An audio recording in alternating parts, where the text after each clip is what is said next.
Hi guys, hello. I see somebody already said hello, so I'm saying hello as well. How are you all doing?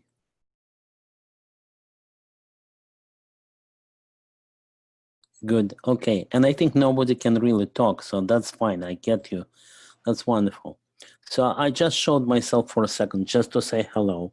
There is a real person behind the voice, but I don't really mean to do that. And anyway, I think you are not able to do this, right? So hello, everyone. Okay, let me immediately share the screen and we will start. So here it is. That's our screen. There you are. Okay, so I'm sharing the whole thing. Now, I will open just one thing. That is the class folder itself, right here. And I will also give you that link. So the simplest way to do this is by giving you that link at the bottom. So here it is. Now, you probably have it anyway. That's not surprising. But in case you do not, so here it is on the chat. Here is my chat.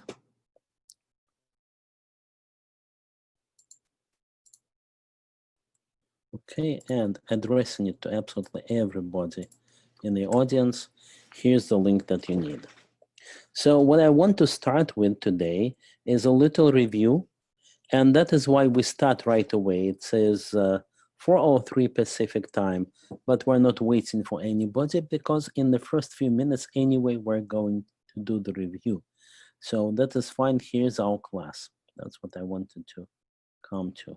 Now I will keep that chat window open. I'll try to do it most of the time. So if you want to say anything, please do. Now today is our second session, and here's our class. It's named after the very first session. That's when it all started. But in my estimate, we're planning to go for probably about maybe 5, 6 sessions, maybe more. Depends upon how successful we are in doing what we're doing. So what we started with, that was last Tuesday at the same time, and we did the introduction and we did the beginning of the Terraform tour. So you can find it all here. You can also find the complete class. So if you click here in this link, if you click on the class folder right here, okay, clicking on the class folder, you will see the other things here. And here they are. First of all, it is that same class information that you can start with. There is a bit of the setup, but I'll go again through the setup and the slides. So the first was the introduction about the class. The second was the introduction about Terraform and in general about building stuff in the cloud or building stuff in a private cloud, which is all going under the major subject of IAC, like this, or infrastructure as code.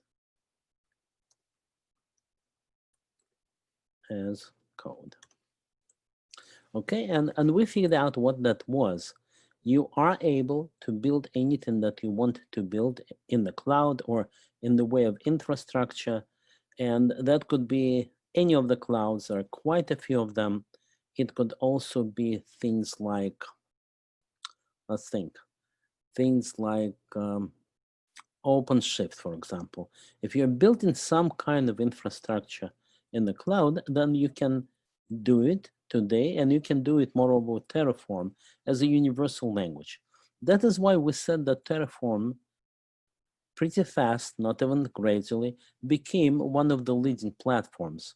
Last time we compared it to all others, and we saw that it either is very, very similar or it's more than them. So that's what we did. That was our number 2. And then number 3 is when we started to review our setup. So today we want to first of all verify the setup. For the setup, you need to have Terraforms installed.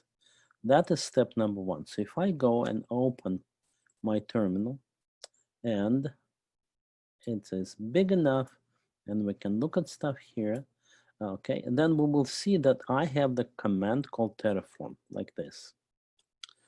So if anybody does not have that Terraform, then please get it. Installing Terraform is extremely easy. So let us say I am on the Mac. Then I'll say install Terraform. Okay, I'll say that, but keep in mind that one of the best installers on the Mac is not really like it says here, for example, not like that, install Terraform, but using the brew, So instead of doing anything else, you would do what they say, brew install Terraform. So I'll do it, that there's no harm in doing it again, because it will tell me you already have it. Well, take some time to update the homebrew. We'll keep talking meanwhile. So Terraform is very easy to install on Linux, on the Windows, and on Mac, and I think everybody got that. Did anybody not install the Terraform? Anybody had any problem installing Terraform? Is there direct download? Meaning, can you do instead of brew, can you download? Yes. Right here, let's say you came to this getting started. They're talking it for the Mac. Now, let me go back. You can Google, that's much easier. Paul, are you looking for Mac or Windows? So let's say I want to do Windows because we didn't do it, right? So install Terraform for Windows and there will be direct download. Okay, here it is on Windows, and here's what you would, okay, they use chocolate, which I haven't even heard about, but here is, maybe I'm still in the Mac. So you would install that for Windows. Okay, either this or manual install, there will be download like that, right? And with that, you will be able to install, okay? All right, 06 from Paul, but you don't want to use Terraform, right? Yes, so just Google. I don't want to waste other people's time, but if you just Google, you will get it. Okay, that was step number 1, right? Now, I actually find our format extremely nice because our format is 2 hours a week, and then you can practice all you want, or then you can fix whatever didn't work. So that's why I think that for everybody, it worked really easy. The second step that we wanted to do was to get your own Amazon account. So in my case, I'm using the Amazon account that I'm always using. It's my Amazon account. And as you can see, we have the root account, which we hide. And then we have individual people's accounts, which is the best practice. So if I log in, I'll see that. Okay. And what I see is whatever is running in the EC2 instance, that for us is the first interesting step, because this is what we will be doing. We'll be doing first bringing up our instances and then destroying them. So we have a few here, but all of our experiments, they will all be in the east Ohio, just because I don't want to mix them with the other machines. You can do anything. Now, in this anything that you can do, there must be a default VPC, virtual private group. So let's see where we have that.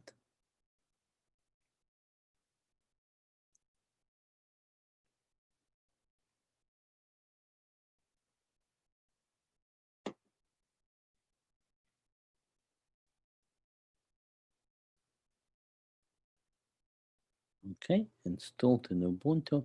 So that will be in the security groups. Okay, and so we'll have all of those security groups and the VPCs. There will be a default one, and that's what we're using here. So what I did last time is I created a new account, which is free for a year.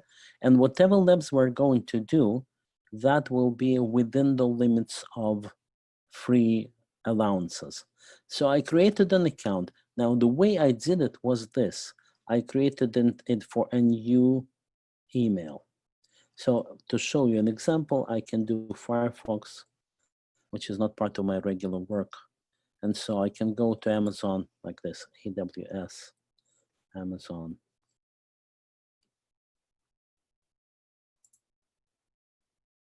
One second. Okay. So AWS. Maybe don't even type, just do the console. And here's the console. So if you have your account, well and good. If you don't, you can create your account by saying, I want a new account. Like, that's not what I really want. I want a new account. My account. It seems like I'm already somewhere, but normally it says a new account. So what we can do again is AWS new account.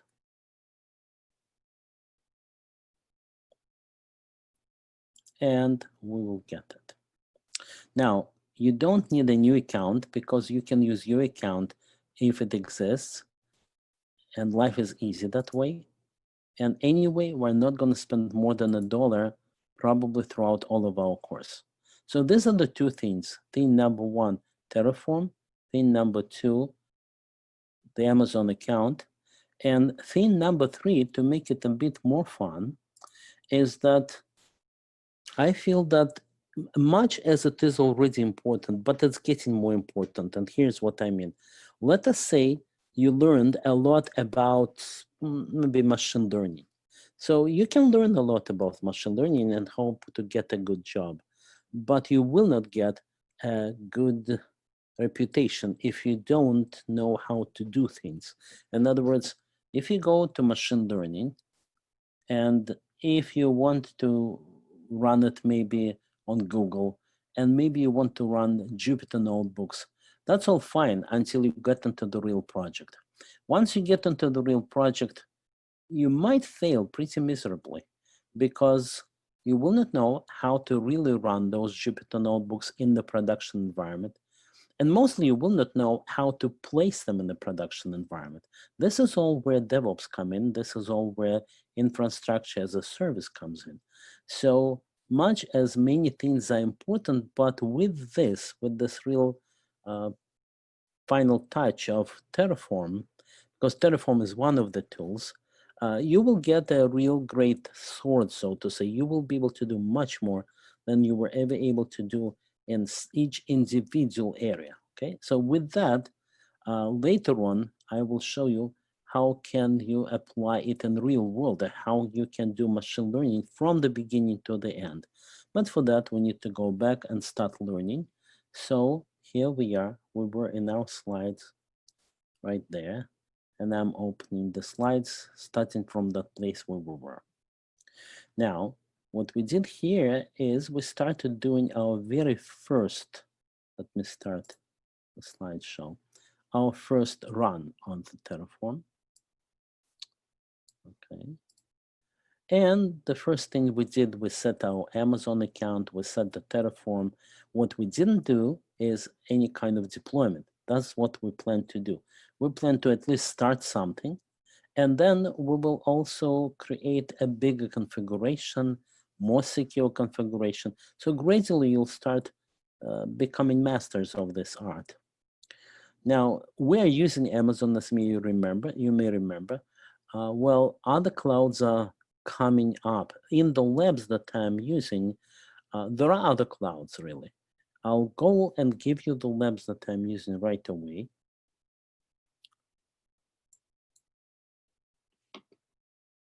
Because I'm going to use them anyway.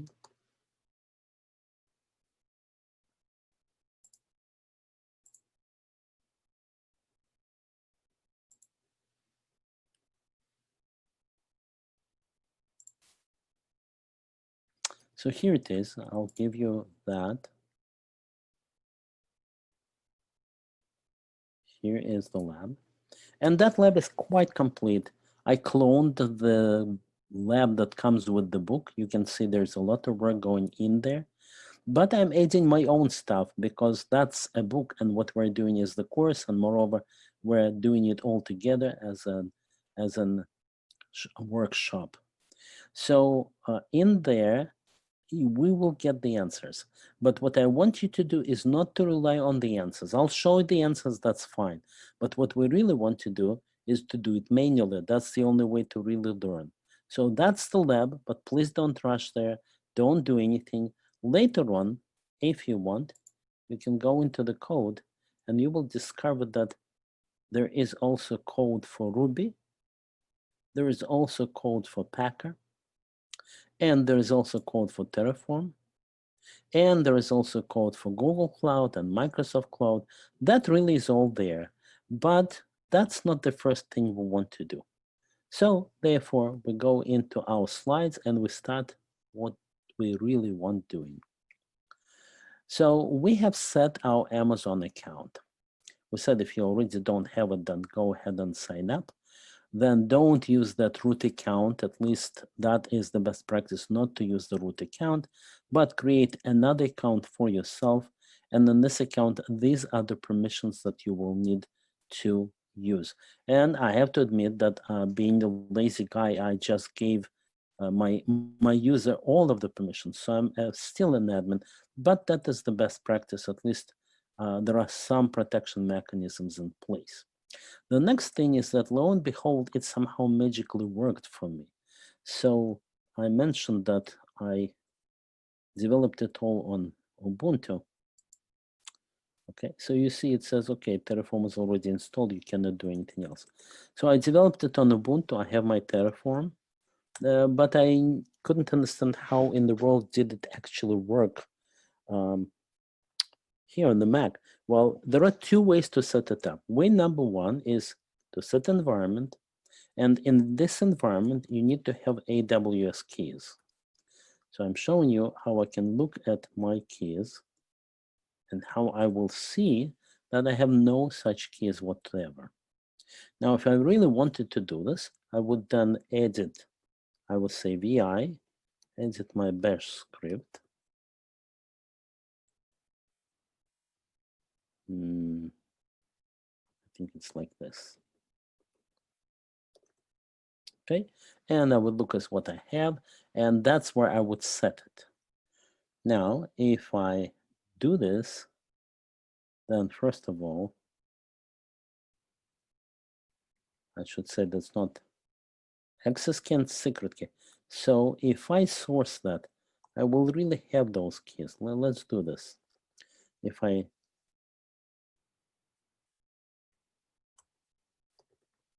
source that, then if I do and grab and check what keys I have, so I will be able to set the keys this way. Well, unfortunately, I didn't put the right keys here, so it shouldn't work. Now, the other way to set it up is by using the Amazon setup. In other words, if you go back into the regular, and I'll go in another window, you go back into the regular home. Here you are, you're in your home, right? And there is a directory called AWS. So I have such directory, and that's because I have already set up the Amazon credentials. In these credentials, there are the configurations and credentials, and that is what will give me the right keys. So Terraform gives you the way to set up the keys either in the bash environment or in the correct Amazon environment, picks up from both. So it's up to you, what will you do? In my case, I'm saying that I can look at the configuration. As you can see, I'm setting up the default region for US East 1, but I will be able to change it, and also the keys. So the keys are right here, and all I really need in the keys, as you can see, are the access key, and that's why it's really picking it up from there, okay? So if that is the case, we understand how it works. Now, if I say Terraform, the first thing, that's where we stopped, then Terraform will say I'm here. If I then say Terraform and init, it will look at what cloud environments do I want to work with. And it will put all that information into the .terraform. Let's check. There is this .terraform. So let's remove that. Remove this .terraform. We want to verify how that really works. So right now, all I have here is my main TF, which we'll look at. I don't really want that. I'll delete that. Okay, and I don't want the backup either, because that all is generated by Terraform. All I really care about are those two files, the README, which I read, and the main. And the main is what we will be looking at. So now if I say Terraform, and if I say init, then it will check what providers do I have. We remember how Terraform works. It says, let me check what clouds he's going to work with. And let's download the additional plugins for these environments. So you can potentially deploy into any environment. The only thing is that for each directory, each project, you will have to run it again. So I have just run Terraform init. If I do it again, I don't have to do anything. Now, before we go on, let's go back to the slides and let's start doing real work. So we said that you can download Terraform from this page. You can install it like this, and you can also get into Terraform, and instead of setting things up on your laptop, you can use the Terraform little shell that they will give you, plus additional editor. So you can also do it this way. Okay, now let's verify. I just said Terraform version. Let's check the version. There was an important update 12. So we should be at least on 12. Let's check.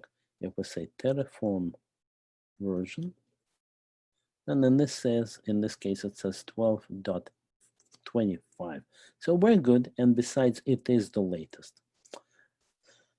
So we get that. Now what? Now we're saying that if we just say Terraform, then we will see all of the commands. We'll go through all of them eventually, but right now we just want to be able to run something. Now, that something will depend, of course, on my keys, which you guys have already set up, either by going into bash rc or by exporting those keys, or by doing it under home AWS credentials right here. But now we need to do something. So let us start by looking at what we have in our example. So here's my form. Now that is the first thing that we read. Last time we didn't come to read it, we just ran something, but really we need to understand what is it that we're doing. So first of all, a Terraform requirement. And as you can see, comments are okay. You can put comments and with the hash. And then we're saying the Terraform requirement is between 12 and until 13. There is no 13, so eventually when it comes to 14, it should crash, but it is a sanity check. The next step is, let's say where we're going to run. So we're going to run in AWS. In the case of Azure, we would say Azure. In the case of Google Cloud, we would say GCP. And in the case of Amazon, we're also giving it the region. So in this case, we're setting it to East 2, which is Ohio, and that is just for simplicity. I want it very clean. I want to see just that one, Ohio, and nothing else. Now, allow any of the two versions of the AWS provider. That's because we're going to talk to the Amazon, who is our provider. Essentially, that's the computer that's going to execute our commands. So we're saying it should be at least 2. And then finally, what is it that we're going to do? Now we're saying create a resource. A resource will be AWS instance. Terraform will understand it because we are getting AWS. Now, that is not obvious. That is one thing that is not intuitively obvious, but there are documentation pages, and I will show where to get the documentation and what we're doing. Okay, the resource will be called example. And the AMI will be coming from Amazon. So where did I get this? I went to Amazon, I looked at what Ubuntu 18 resources are there, and that's what I got. So that will work because once registered with Amazon, it stays there. Let's verify that. Let's verify that it is true. If I'm in my Amazon account here, then I can say, let's go to EC2, right? And here I want to find all of the instances. In this case, let's see if that's the right place to search. No, but that means that I'm not just searching the right place. Let's say I want to launch an instance. The launch an instance comes with the wizard, and that's where I can search for the instances that I want. So if I search for this one, that's amazing. It should find, it found one in community MIs. All right. Let's check that that's the one.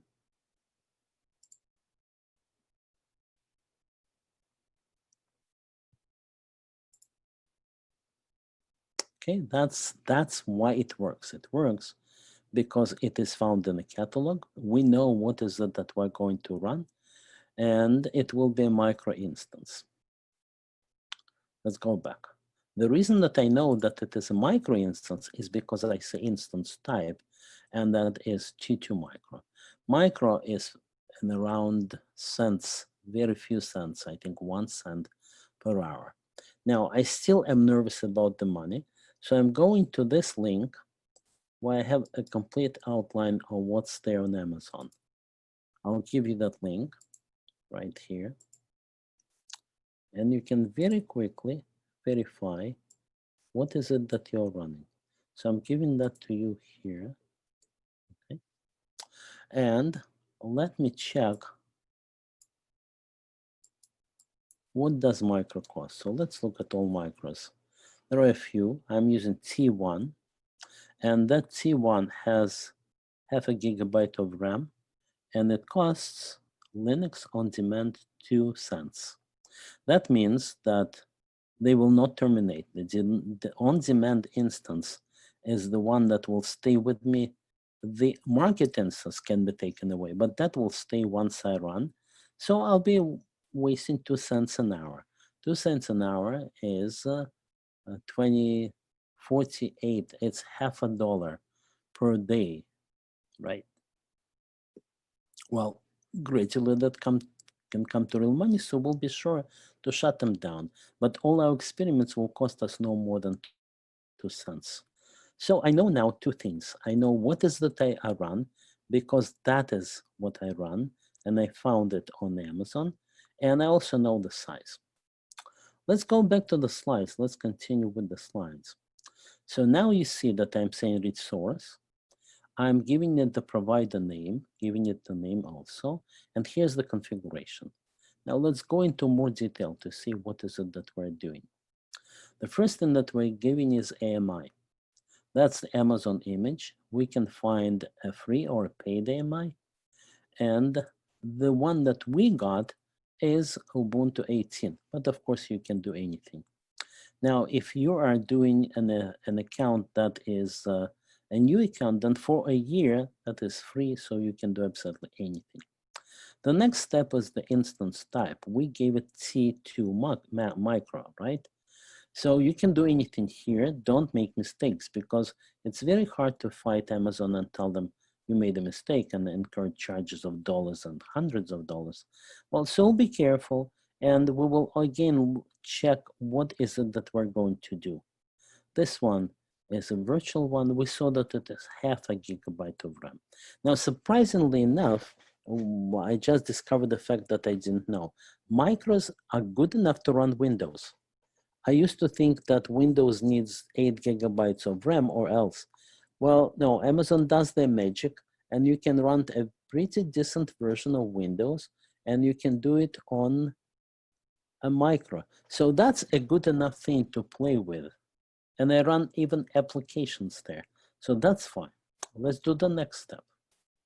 The next step is don't try to do it all by heart, because even people who do it all the time, they will make mistakes.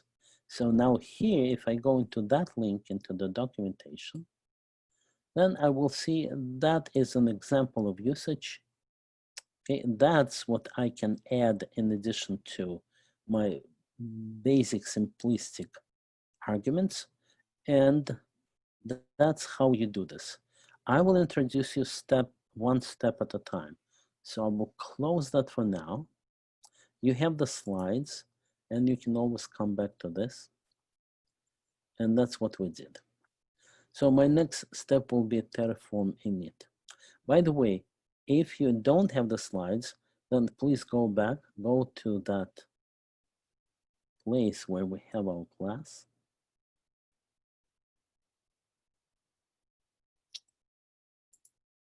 Right here.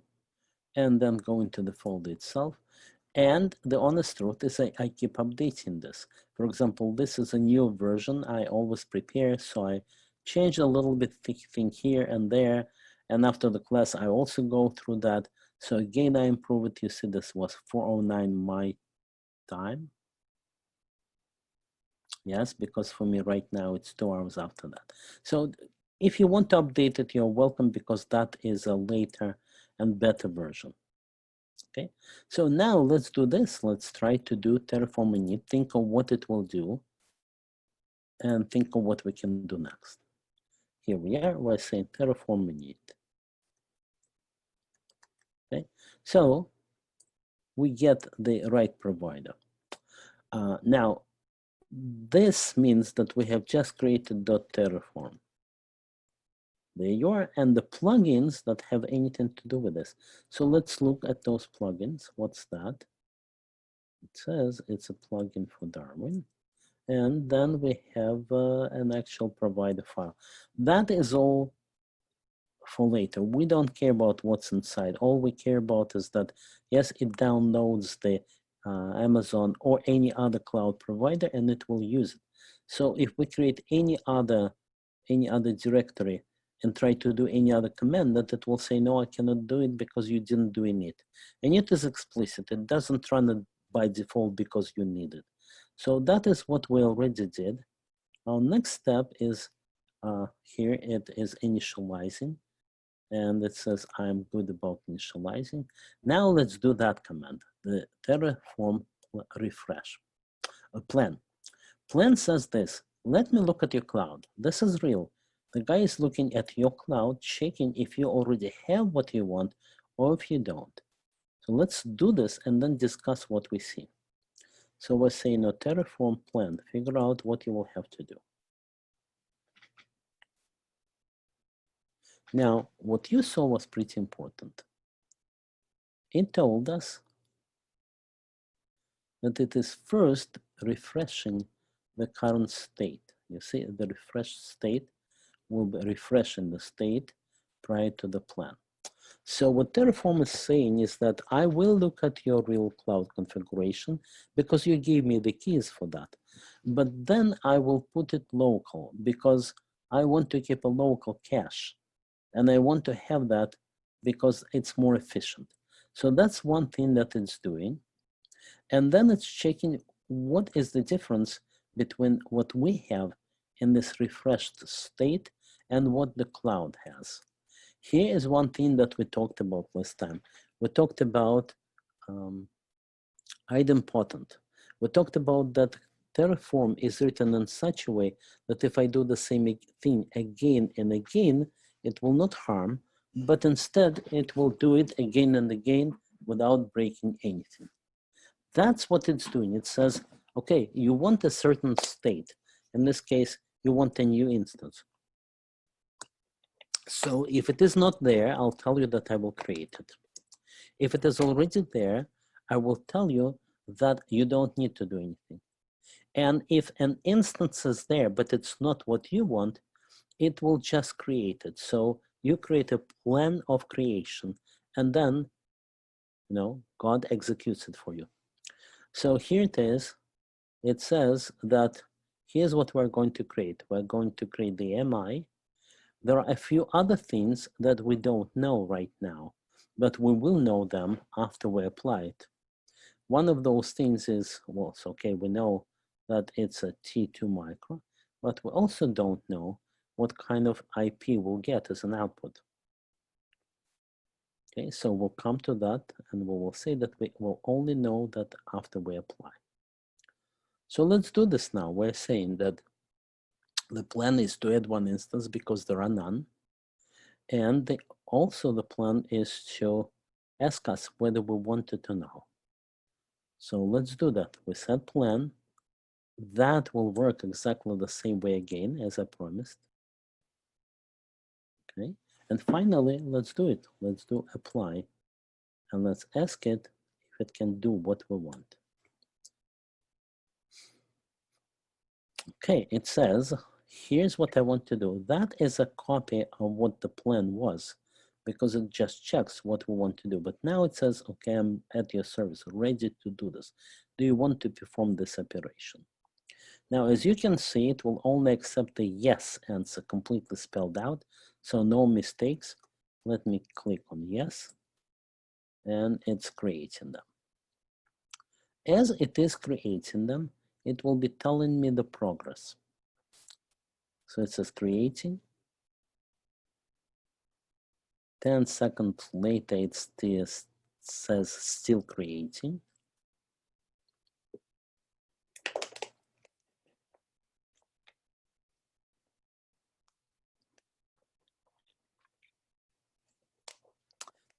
"25 seconds later, it's done."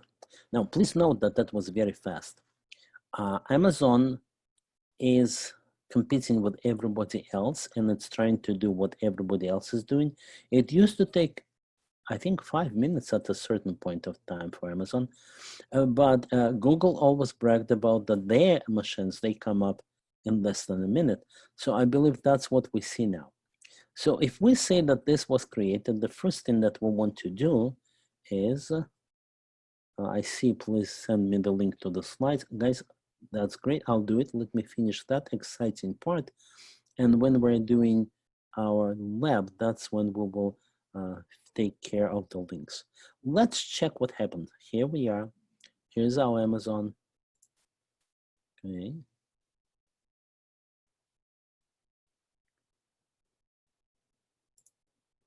Here are our instances. It says I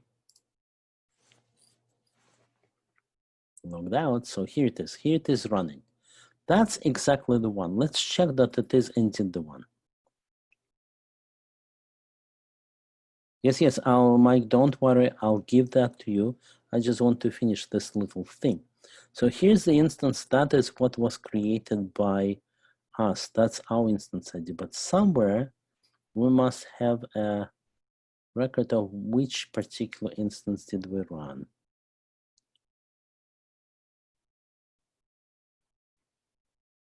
So let's make it a little bit bigger. That's a complete description of our instance. Let's just find it.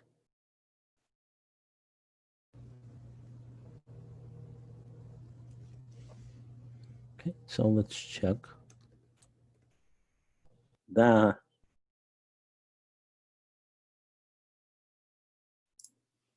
right here. Does it tell us that this is what we have created anywhere? Let's check right here. There it is, right? So here we're being told this is what you told us to run, and that is what we're running. So yes, indeed, we created exactly the machine that we wanted. It's running. It already cost me 2 cents. And status checks, monitoring, tags, nothing of that. Well, that's not all that great. We just created a new instance, but we didn't do any niceties. We'll do that. Bells and whistles, they're coming. For now, this is where we are. We ran our plan. We created our first instance. We used this. We said, here's the AMI that I want you to create. And we saw that it is creating, and then finally created this. If I wanted to refresh that, then I would use this little thing here, and I can refresh it. Some people will refresh it this way, which is longer. So it's short and quick to create it this way. And it is already past the status check, so it's running. I can even log into this, right? But that's not my goal right now. Fine, let us see that we did. We went to the dashboard, we looked at it. Here is that lab. We want to verify that we did it right. Just one thing that I want you to do. You have the slides, so please don't download that lab and run it as I did, because essentially I'm running the prepared answers and that doesn't teach you anything. Instead, please create your working environment. Here's what I want you to do. Let's say you opened a new terminal and you create a directory, for example, my lessons. Okay, make directory my lessons. Okay, then go into this directory my lessons, and then make a directory lab 1. And then let's go into lab 1. So here we are, nothing there. In that directory, I'd like you to create a main.cf. Now, here is what I'll put in there. Something. What I really need to do is take the slides and slowly go and add every individual element into this main CF. Then, once you have it, you will say Terraform in it. Well, you can try anything. You can try Terraform plan. And it will say, you didn't do anything. And you won't even work because you didn't tell me what to do. So if I say Terraform in it will say, well, nothing to do. You didn't tell me that you want to use that Amazon. So at this point, you go back, you look at this, you create that example, okay, and only then you apply that. Now, the truth is I don't want you to type too much, so I give you an answer. Here's the answer.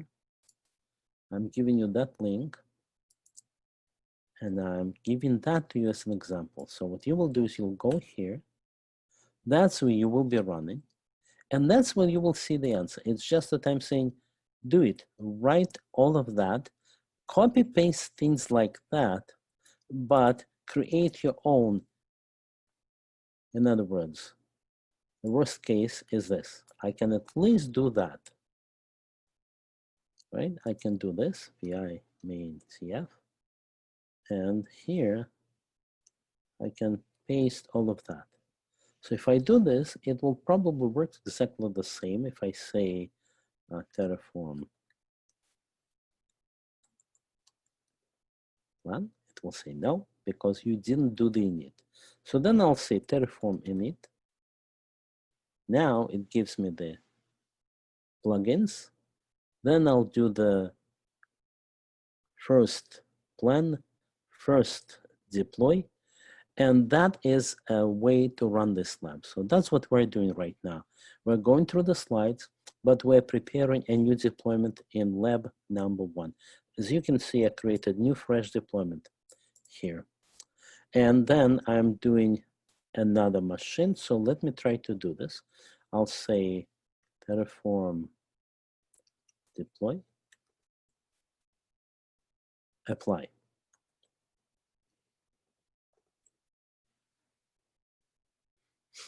Now I'm writing exactly the same, but from a different server.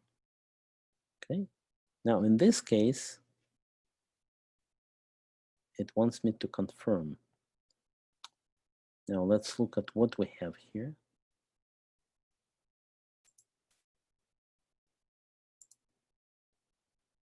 So I'll do the deploy. I'm a little surprised because it should see that I already have that same machine.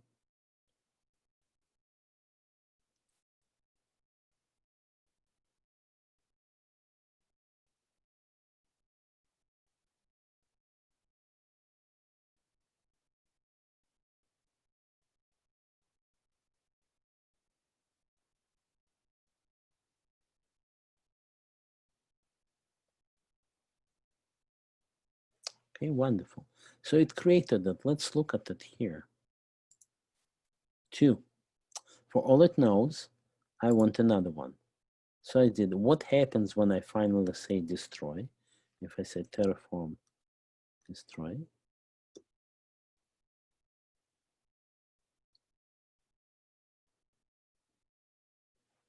yes, please destroy.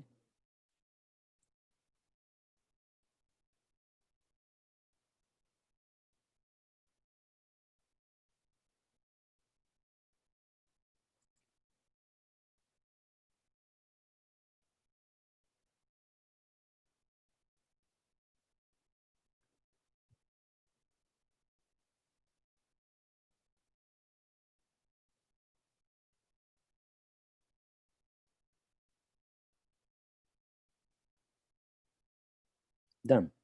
Destroyed. We go back, we look here. That's the one shutting down, the one that I just deployed.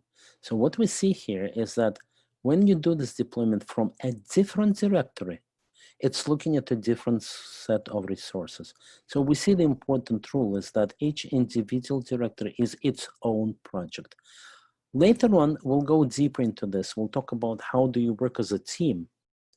How can you have one and the same director into which you're working? Otherwise, you're not really working as a team, as individual people. But for now, what I'd like to do is this. I will let you do that lab. When you are done, you can always tell me that you are done. And the way we do it is, if I look at all the participants here, and hi everybody who just joined, okay, then you can, let's see what you can do. Guys, who knows how we can raise our hand to say that we're done? I think somebody was able to raise their hands, right? Raised hand, okay, I see that. All right, so perfect. So whenever you're done, please raise your hand and I will know that we're done and I can go ahead. Now I will take care of the questions. And here was the question that, so first of all, question, is it possible to automate without typing yes at the prompt? Yes, it is possible. And we'll talk about how to automate giving all of the parameters. Our yes was only one of those parameters, but we can have many other parameters that the script will say, I don't know, which one do you want? Can you tell me? So later on, a little bit later, I'll show you how you can do that. Okay, and I say somebody already did. Now, another question that there was is, Mike, he missed the first lesson, and so he needed to catch. Are you okay, Mike? Are you good with that? Do you need the slides? Do you know where things are?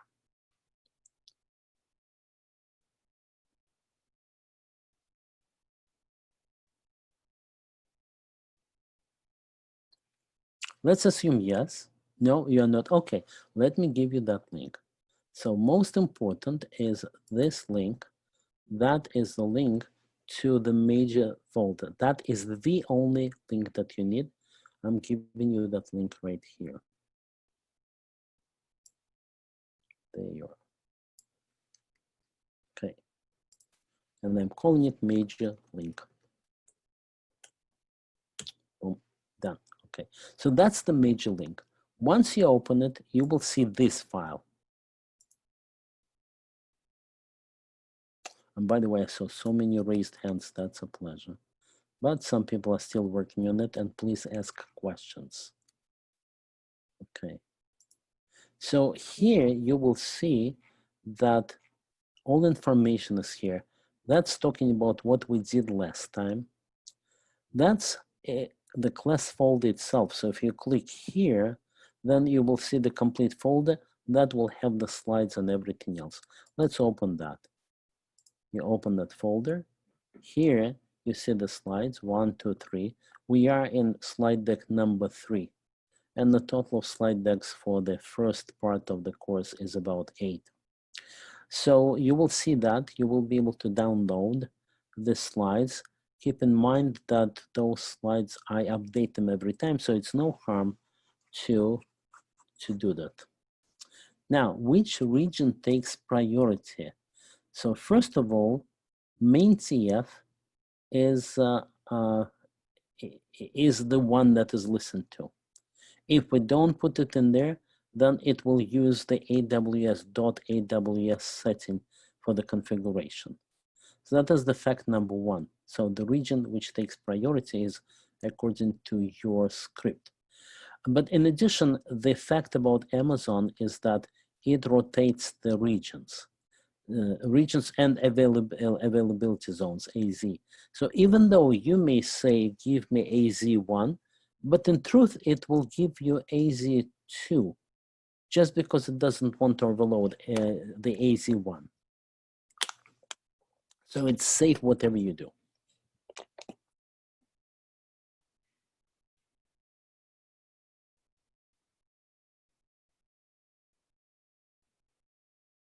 Okay, so please don't forget to raise your hand when you're done, and we will continue. Meanwhile, what I will do is I'll go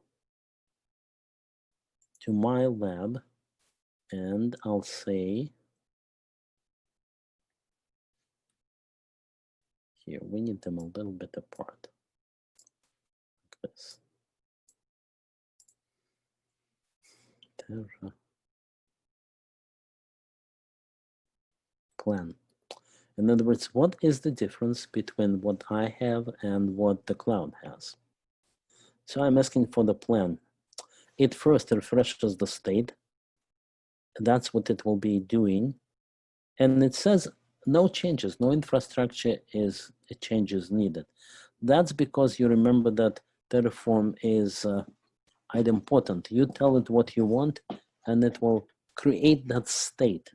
And the state is already created. What state is created? Well, we can check it here. There are two places where you can check. You can check it here. What's the state? Here we have that instance running. Or we can check it straight here. Yeah, thank you.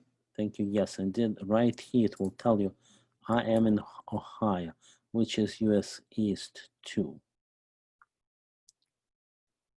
Now, one note about this is that the regions are a big group of data centers, and they will include, for example, US East 1 and US 2, and they, on Amazon, they're connected with network, with the high-speed network, so when you're in two different zones, it's speed-wise, it is the same as if you were in the same zone. Now, I believe Google goes further. Google has all of their data centers connected with the same cable networks. So they are even faster between the availability zones and the different regions.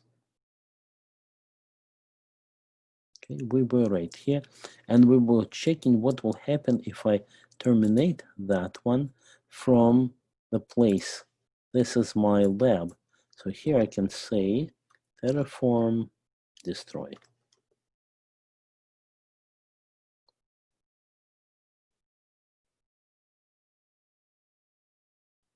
Okay, it checks to confirm, am I really sure? And I'm saying yes.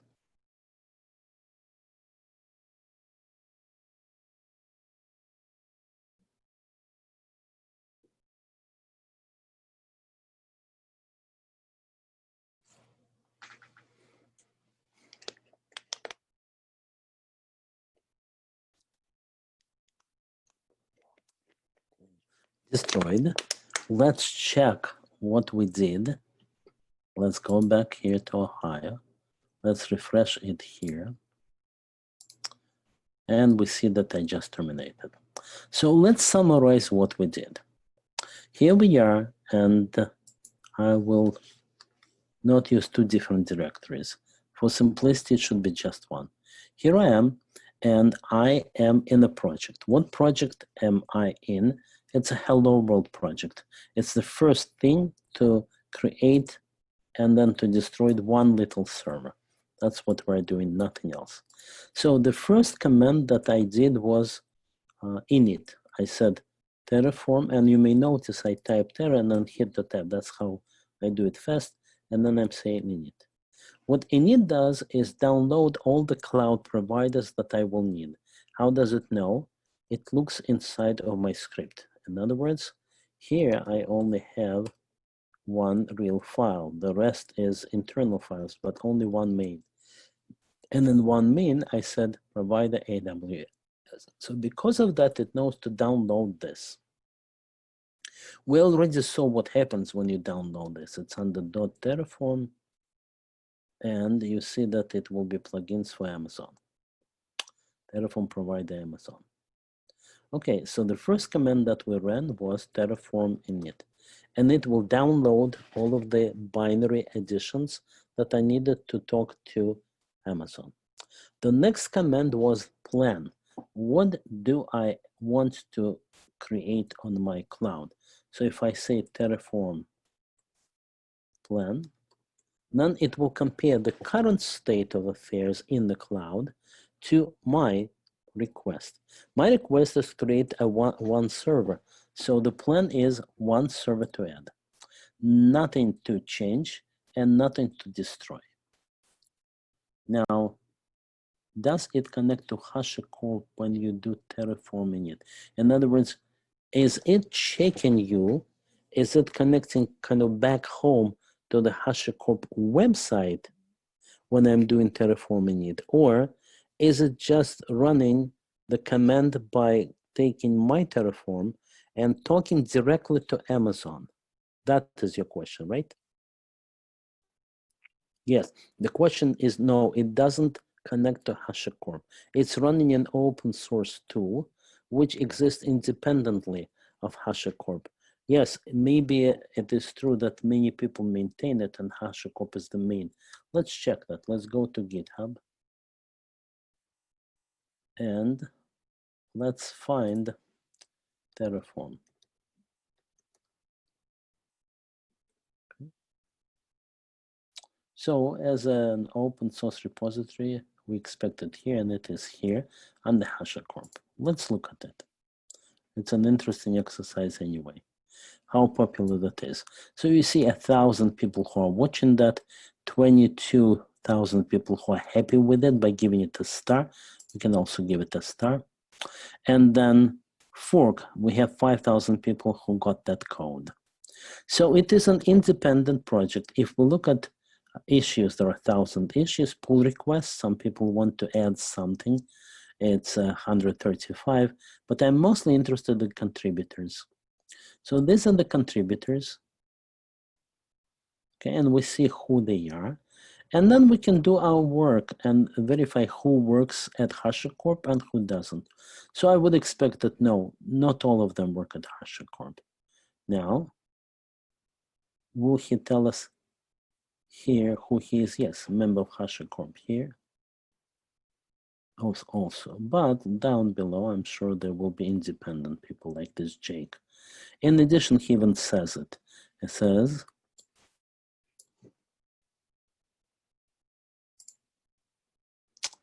I don't work for HashiCorp anymore. That's interesting. Well, in any case, your question was, is there a need for an account? No, I installed the open source software. I'm using it. As of course, as you know, that is a popular business model for many companies today. They help you use their open source software. So that was your question. Now, another question from Paul Baklas. My first run of Terraform is doing downloading plugin for provider AWS, which is correct, but the fact that it is taking many minutes is not correct, and you have a very fast connection, right? So that's a bit strange. Now, if I check my connection speed, we'll check what do I have.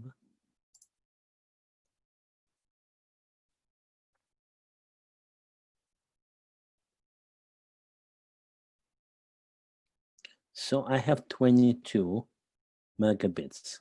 And Paul, you are saying that you have 1 megabit. That's about 30 times slower, right? So you would say that yes, it is 20 5 times slower. But it's still a bit strange, because if I go to absolutely any additional, well, I'll go back to my place right here, and I know that whatever I store is stored under /.terraform, right? So let's remove this. Remove -fr.terraform.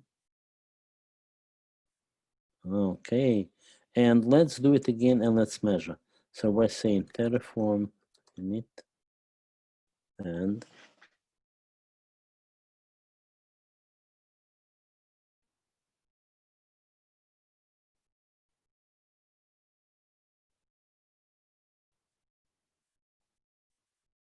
okay, 15 seconds. So times 30, that would be 4,500 seconds. And that is 4 minutes. So, all right, we can expect 4 minutes. Once you get into some kind of interaction and interruptions, yeah, look like we finished. That makes sense. But it may be a bit slower now that the internet is potentially bad anyway. It may have to retry some things, right? Now, that's because you're in the mountains and maybe internet cost is very high. All right, but it's finished, and I'm sure that everything will work. It's downloading the provider from somewhere. That is true. That's a very good question. Now, where is it downloading the provider from? From somewhere, and I would expect that that also is an open source thing. I don't think that HashiCorp checks who you are. It's just downloading the provider. It's no worse than building code with Maven. So you don't really need any account. Does that make sense, Honyin? And then after it's done, it will not download anymore. It's only once that it's doing the init, right? So I think it's very clear. Okay, great. So if we summarize, we saw the 3 commands. We saw that first you do the init, which has to be done in each individual directory, because each individual directory is its own project. And we saw how I alternated between 2 directories and how I was creating essentially 2 different configurations. So we do init, we do plan, and plan just tells us what it will do when time comes to create my request. Then I did Terraform apply. The apply essentially ran the same init and, sorry, the same plan, but now it asks for my permission to actually deploy. Then it goes ahead, deploys it, and all this while it also updates the in-memory structure. So we know what it doesn't find, I can also destroy it, and that will remove everything. So probably I spent 4 cents or 6 cents. I'm just illustrating that that we don't do the wrong thing. Okay, now it becomes important because you're saying CISO, CISO or Cisco. But certainly some companies won't be happy if you download from untrusted sources. That's a good question. So what we need to do is we can record it for our future running on untrusted sources, running.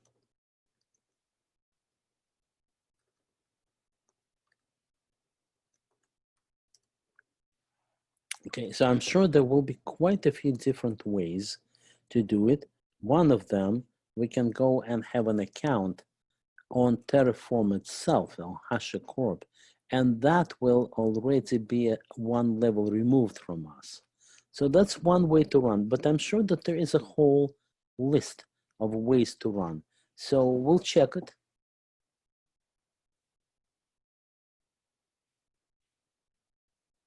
Yes, and most companies use it anyway, you're saying. But if we state your question, like if you are in essential locked down environment, and then some things won't download, then what do you do? I think the question is really, what do you do in such a situation? Is that what you're asking?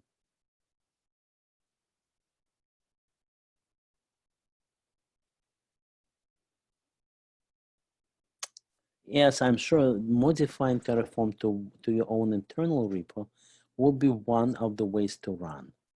But I think that if you're deploying on the cloud anyway, probably the better way will be to just run it in the cloud. Then all downloads will go to the cloud anyway, right? You should be allowed to do this because what you're doing is building in the cloud itself. So later on, we'll come to a lot of practical points of using Terraform. But for now, our main goal is to clearly do the first steps.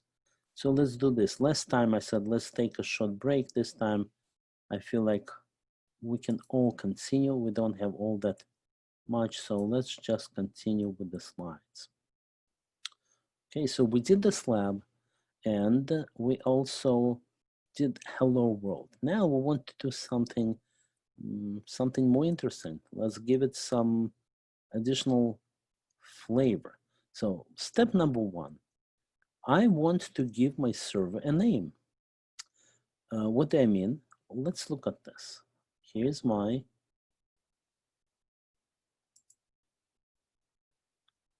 I'm waiting till my bar will disappear and allow me to do so. Okay, I'll move it. It's sometimes in the way. Okay, you may notice that there was no name, right? That's not a good practice because many times there are admins and they check that you have a name, and that name then goes and becomes an indicator of who did it, when they did it, and when do we need to clean it up, and so on. So it's not a good practice not to give your service names. Once you have more and more service, nobody knows who did it and why, and therefore we want a name. Here's how we do it. We're saying tags. One of the things that we want to do is tags. You remember that on Amazon, when you start an instance, you can do a lot of different tags. I mean this. Let me go to Amazon and make it very practical by launching an instance. So let's say I take any one of them. Doesn't really matter what I do. Okay, so I select this one maybe. And again, I use the smallest one.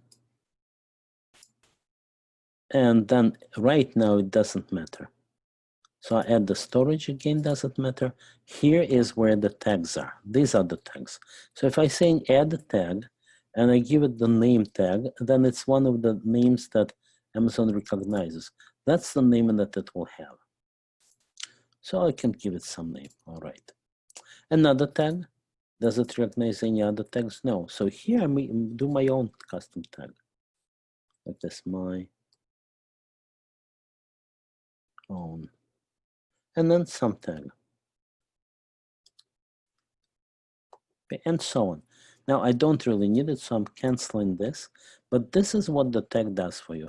That's a way to set many different things.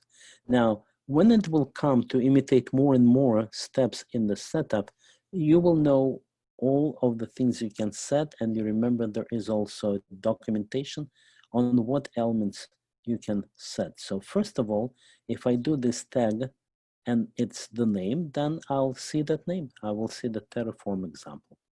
So that's number one. Now, by the way, there was a question about something not working from Paul. So Paul, let's do it a little later when we do the next step, because you probably missed something. What you can do now, and now it is a fair game, go to the lab, go to the GitHub lab and check it and verify that what you say and what they say is the same.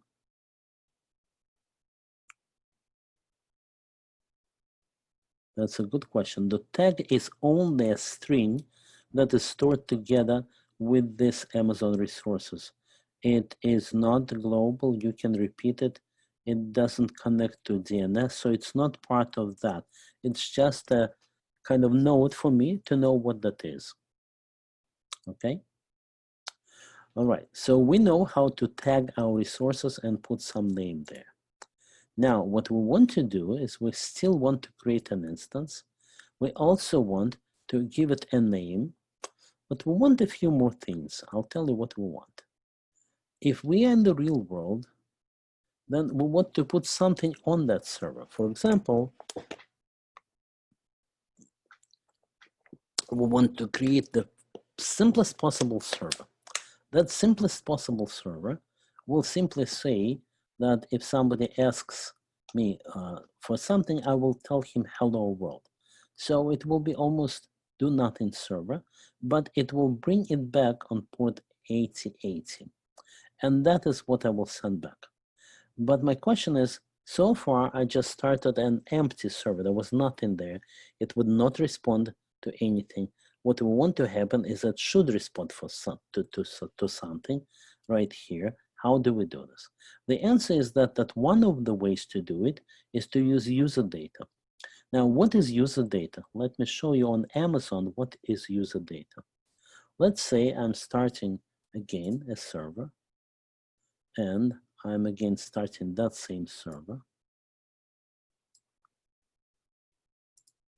Okay. And here it is. I chose that server.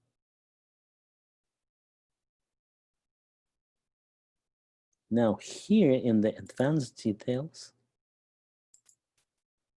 I should see user data right here. That's this one. So usually people skip it if they don't specifically know about this, but it's right here. And this is where I can put whatever will be executed on startup. So if I go back to my slides and I see that it will be a hash exclamation point bin bash, then I'll put it here. Bash, okay? And then I will say echo and so on. I cannot copy. I know that this doesn't allow me to copy. Okay. Now, if I really want to copy paste, I'll go back into my labs and I'll do it. But what I'm showing is how you do it. That's what we're imitating, or that's what we're really doing. We're saying echo and so on. So this is what you do if you do it with the dashboard. And that is what you do if you do it with Terraform. So now we know what we're doing, and we're adding an additional script to run on startup. And what it does is prepare a response from our server. So this goes into the user data. Now, how do you do it? We just explained what we're going to do. Now, the way you do it is this. You are using the user data as a variable, and then you're putting in the content. So that's what you will put in the user data. Now, later on, that will be the first thing that will run on the server. And it won't help because by default, Amazon wouldn't allow you any connections. Now, what you could do is you can run it as an open server, but that's not nice. So instead, we will have to create a security group. That's what we're doing here on this slide. We're creating a security group. We're saying that a new resource. Up until now, we created just one resource. That resource was the instance. Now, we're creating a security group resource. Now, if we go back to Amazon, we need to know what is that we're really doing. So add storage at this security group. That's the security group. So that's what we're imitating. We're saying create a new security group, just like those slides says. Give it a name. Now we're used to giving it names. So that is the Terraform example instance for security group. And then we're saying which port from and which port to go to, what protocol, and what is the side block. So whatever it means, but that is done by creating the security group, by creating TCP,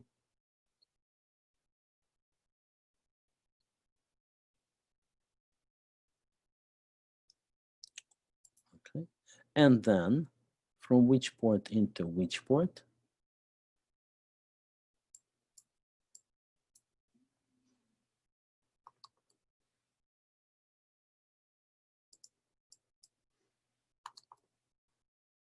Doesn't let me for some reason.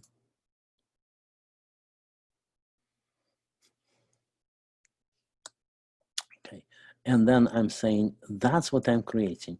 that I will be directing my traffic from an incoming port on 8080 to the port 8080 with the protocol of TCP and with the range of everybody is allowed. So that's the second thing I'll need to add in you. If you're doing it in the dashboard, then it's clear and the labels are there, but then we're doing the same thing in Terraform. So we'll have to add that, and with this we have a hope that it will work. Now, the side blocks.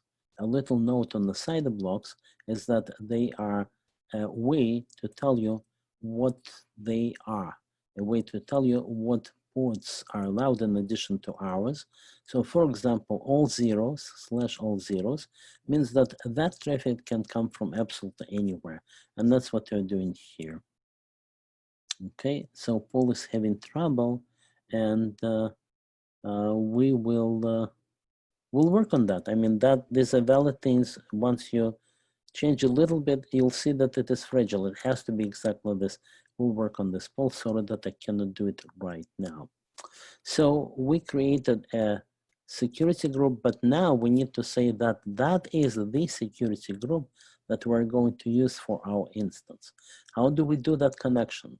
We have the instance, we have the security group. The answer is that you do it by connecting them. You're saying that my instance, it will be in the security group by saying that AWS security group.instance ID will be so and so. In other words, in our code, we will say this. We're saying that here's my instance. I'm creating that same instance. It's still called example. What we have added is that we're saying now there is the tag, and the tag is name and it's Terraform example. But we will also have a security group ID, which will come to us from these variables. We have also added the instance data as part of this AMI. Now, this user data is understood by the AMI syntax. So we're almost there. We just need to also add our security group. So once we do this, it will tell us that now it wants to create two and not just one resource. One of them will be the AMI, the other one will be the security group. Okay, so when we do it, it will work and it will tell us exactly this. So let's look at the result. If we run this, the result will be is that we will create two additional instances and we will create also a security group. All of that we will be able to analyze. And then we will also be able to reach out to that server. So altogether, let's do this.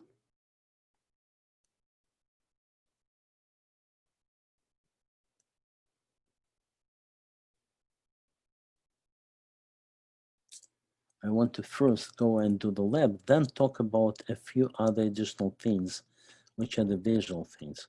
So let's do this. Let's go into this lab.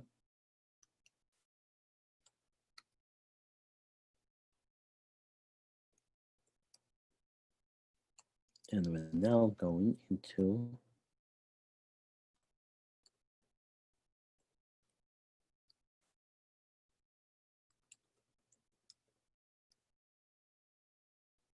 step one. That's where we are. So if we go into step one, then we will see the new main TF. Let's look at what we're doing here. So first we're saying the Terraform version. By now we're getting used to this. Then we're saying we're still on Amazon in the East, US East 2 with the required version. The real interesting thing is here. We're saying here is our resource. We're adding a name to that resource. We're also adding the data, the user data. So let us do this. Let's run this. Okay. So if we do this, we say Terraform init. Then it will again download that into this new directory because it's our new project.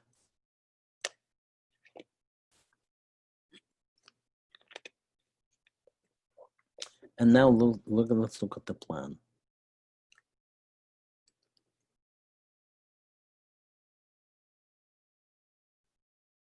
Okay, it says it plans to create a new instance.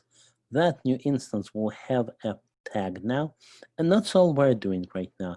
I've divided what we're doing into a few steps, and the first step, let's just do this, okay? So let's do this. Let's say Terraform, apply.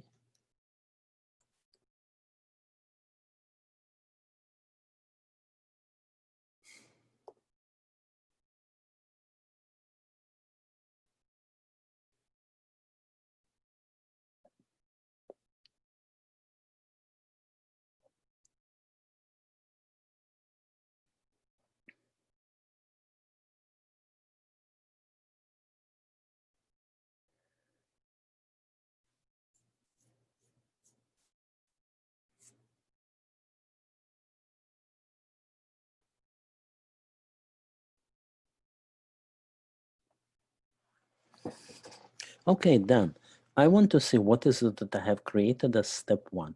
So we go here and we cancel all those explains. And here is the new instance. Obviously, it's a new one because it's just initializing. I can click on that and see all the information about it below. I see that it's still the same AMI.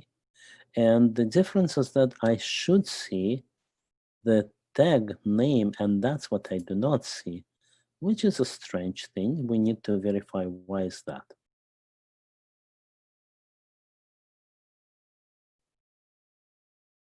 Let's look again at our main and see why it didn't give us the tag.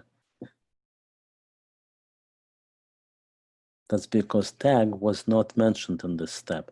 Instead, what was mentioned is that it is a server that can actually reply to us. So let's look at that reply and see if we really get it. Here is the instance, and here is its public IP. So we take that public IP and we open it, and we remember that the port was 8080.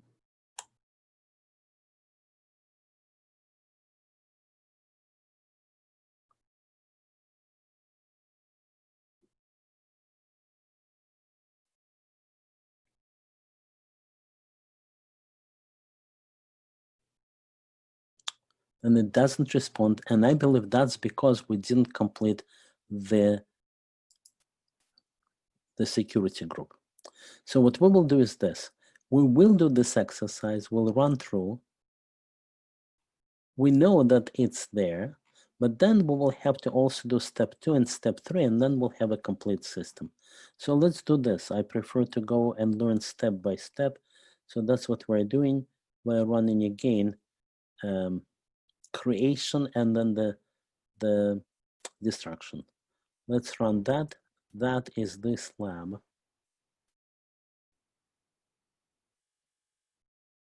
Server deployment.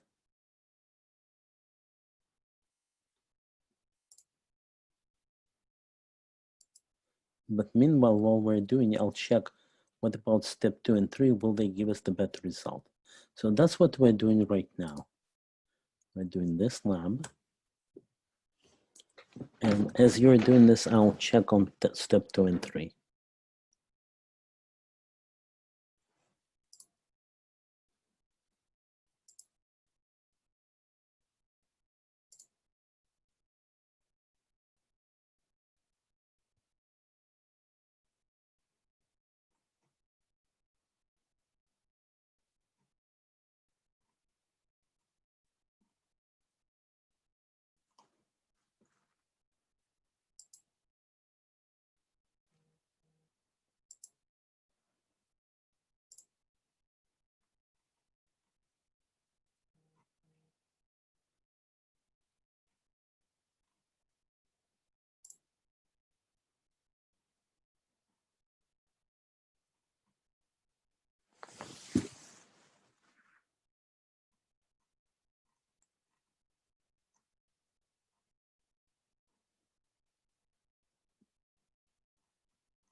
Okay, destroyed. I'm checking that it is indeed destroyed.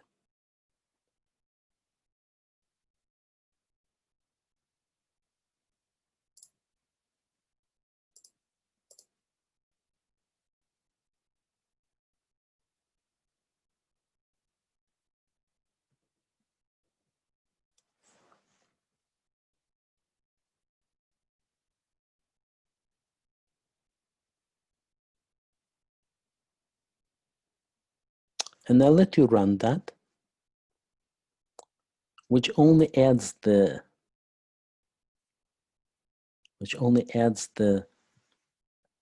user data. Our real last step for today will be adding it into the real security group, doing it the right way.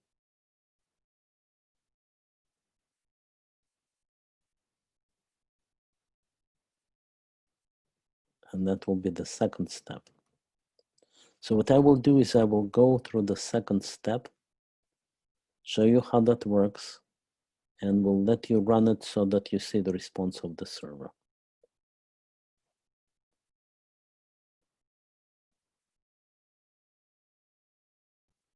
Okay, so let's do this. No, the steps are more for explaining to us what is really going on, rather than you have to run them. They will run, each one of them runs independently. So let us do this. Let's do step 2, which will build a more or less complete system, with the end result is that we will be able to either see that in the browser or do the curl. Right now, we haven't completed this. So as a last step, I'll go here and I'll show you step 2. So in step 2, what we do is this main. Okay, let's look at it. Then you will be able to add each individual element, which I explained on the slides, each one by one, and then run it and see the promised results. So first of all, we're using the AWS as provider. Secondly, we are adding an additional variable that we haven't done as yet. We don't want to hard code the port. We want to define it right here, but then later on, when we're using it, we want to just mention the server port. So I'm defining a variable right here. Then I'm explaining what that is. Then I'm saying what is the type that I should see as the result of using that variable. And then finally, what's the default? So if I don't give anything, I will still get 8080. That's one of the first variables that we use. Now we're creating the same resource. We're already familiar with the AWS resource. It's called example, but now it has the tag. The tag name is Terraform. We give it our user data. That is the script that will run on the server once it's started. And please note that here we're using the variable. So it is that same variable here. Okay. The way to tell it that I'm using the variable is to give the dollar and the var here, and then I can give the server port variable. That's how you will mention all of the other variables. You'll do it with the dollar. I'm only interested in this part right now. With the dollar, var, and the name of the variable server port. But that will be translated into 8080. So now the complete command that runs will be no hang up, no hop, busybox, httpd, and that will be with -f and -p, and the port will be this. Okay, so this is what will run there. We also mentioned how you create a security group.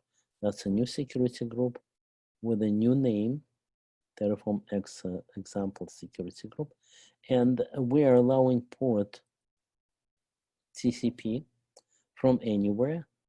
Finally, this time we want to know what's the output is. So we will get the output of this IP. So that is what we're running now. Let us do this. And that will be the first valuable real exercise. So we go here and we go into step 2. And again, we need to first initialize. We're saying Terraform init.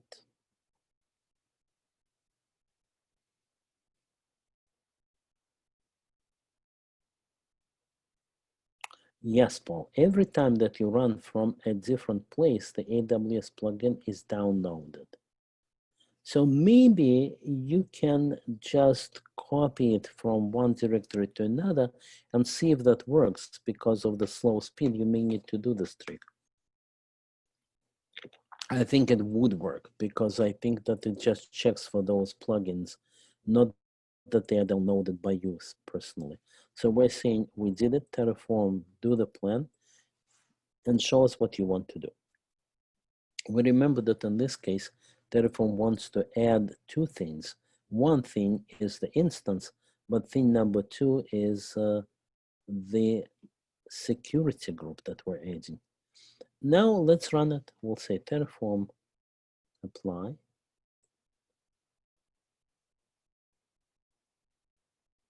We'll confirm, yes, do it.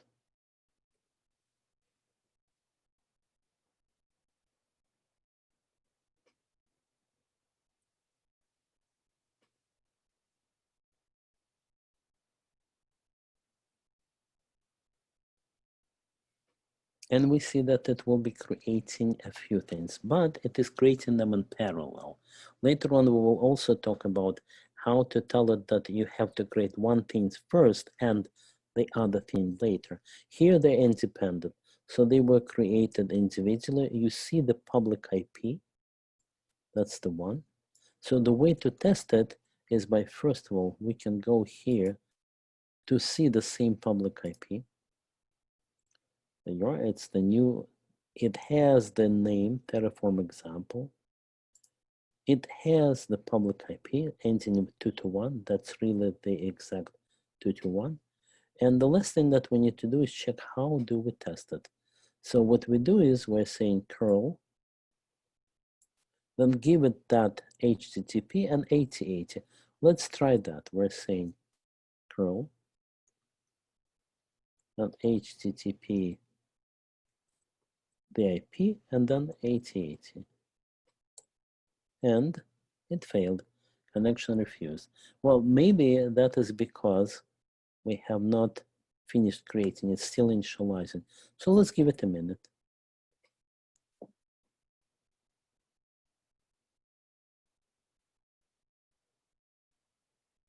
Okay, so Paul, you invented a way to reuse your resources. That's great.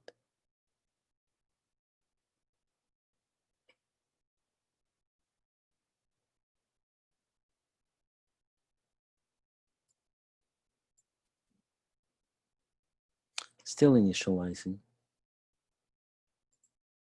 Well, it could really already work. Let's try it again. Still not. But it's failing real fast, which means that we have the security group. If we didn't have the security group, we would be hanging for 30 seconds here. So we'll just keep waiting. Our instance hasn't initialized completely.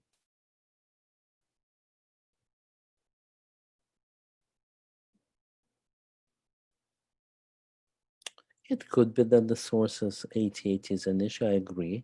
But I will completely agree with you once it says done initializing. Up until now, let's wait.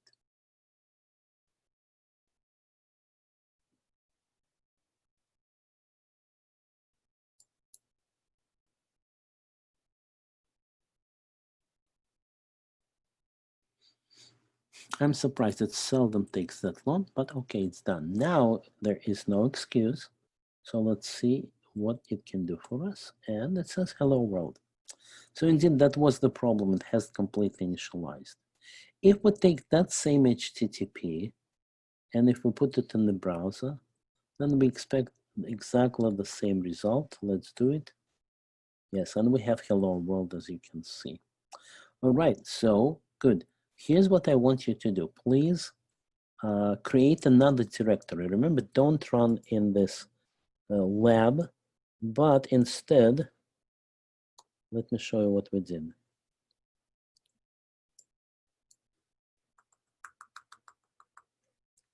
So we're going into, I think there was my class, something like that, right? My lessons. And in my lessons, now we're doing lab 2. So you'll create lab 2. You'll go into this lab 2. And you'll write your main.cf in this new lab all by yourself. So you're saying something like, this is my lab 2. I'm creating a web server. From then on, you will start transferring those elements to here, writing them by hand, or copy pasting. What I recommend is copy paste one at a time, either from the slides or by copy pasting, but do it in another separate place. Here we are. So here's where I can say Terraform init, and it will say I haven't told it what is it AWS or GCP. So that's the lab that we're now running. I'll give you that link. You're using those same slides. So you're essentially going through these same slides. And probably that's enough for today. Next time we'll look at the dependency graph. We can actually create a graph of all the elements that we created, how it was created. So all of that, I don't want to rush through that. We'll do it next time, okay? But right now, the lab that we're doing is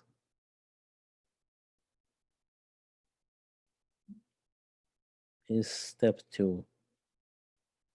Right, so here's what we're doing. That's the one. And later on, next time, we will go through other elements that went into this lab.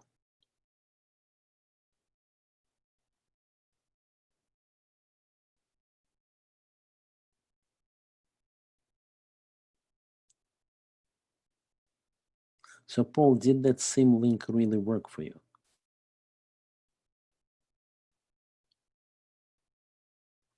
Here's what I would like to do. Works. All right, wonderful. I have 26 participants. Please raise your hand. I see 6 hands. That I take as 6 people did the lab. Okay, awesome.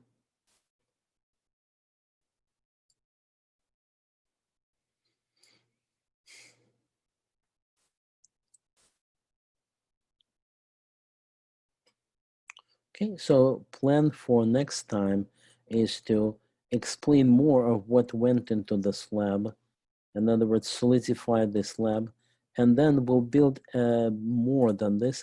We will build a little formal web service.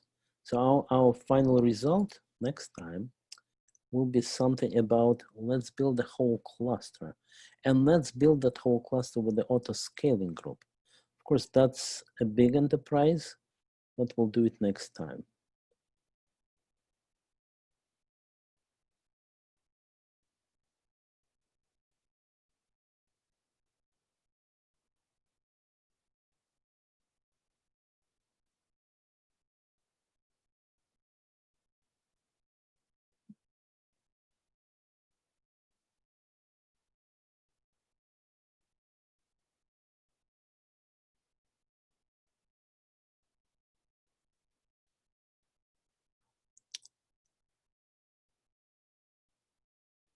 US East one doesn't work.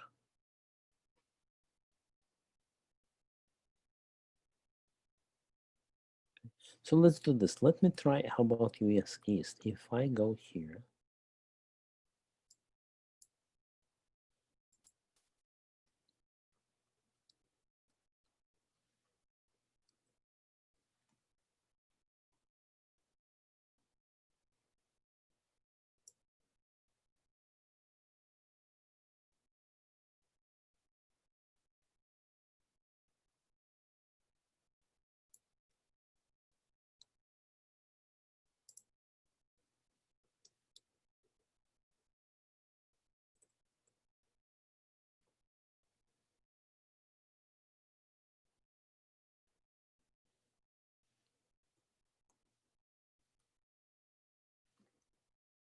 Paul, right now I'm trying US East for the same.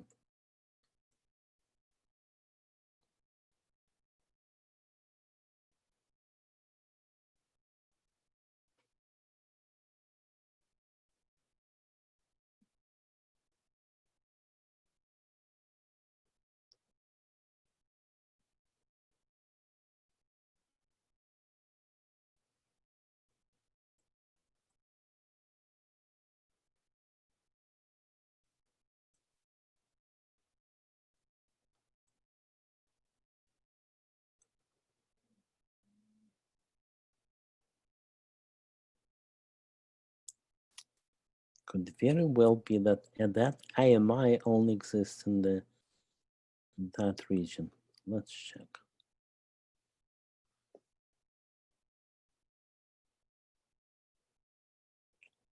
That's exactly what it says. It says this AMI does not exist. Well, what we can do is verify it. Which AMI does exist? Let's go back. Let's go here.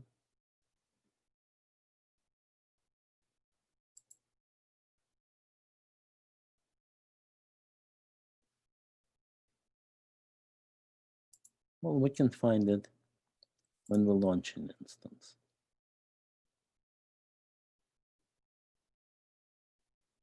And let's switch. So we're here now.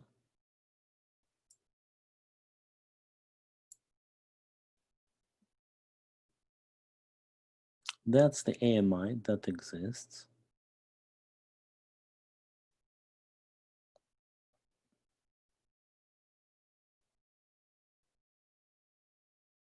And let's just verify that that would work.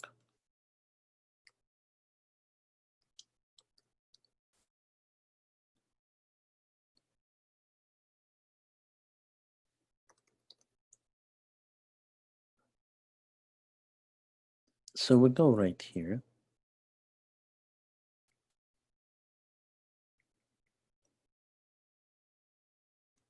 And we put this AMI. And we do apply.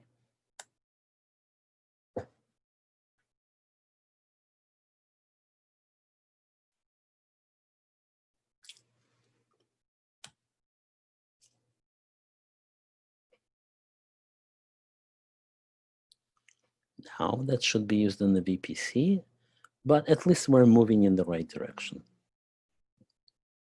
And you see those messages, at least those that we got, they're clear enough.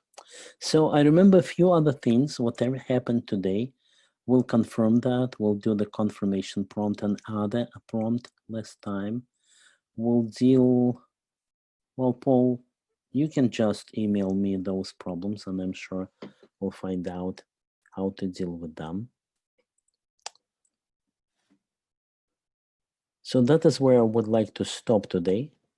We were right here using variables and we'll redo that lab, but now this time we'll be understanding how we redo those variables, how we do the confirmation prompt, and how we describe other input variables.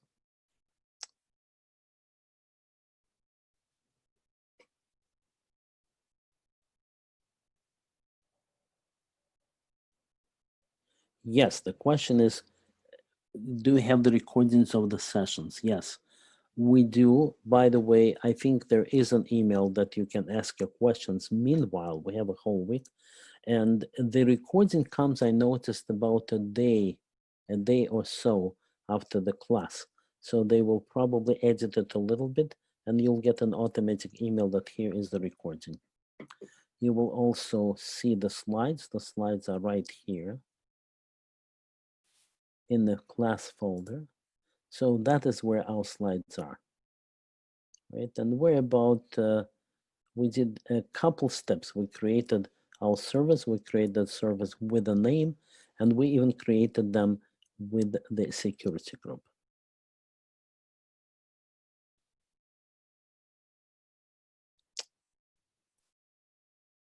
Okay, guys, thank you very much. It was a pleasure. And I'm sure we'll be getting even more fun as we go next time.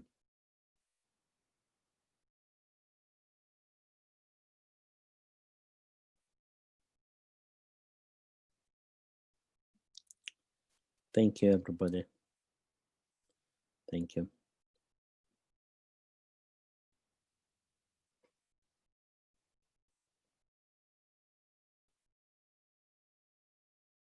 All right. Thank you very much, Her.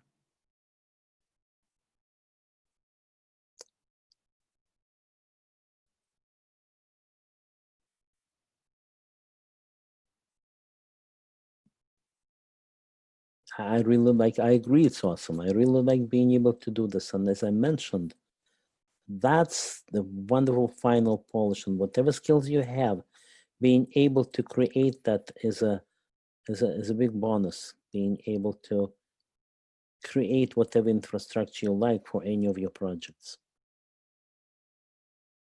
That's where we're moving. All right. Wishing you a good week and saying goodbye.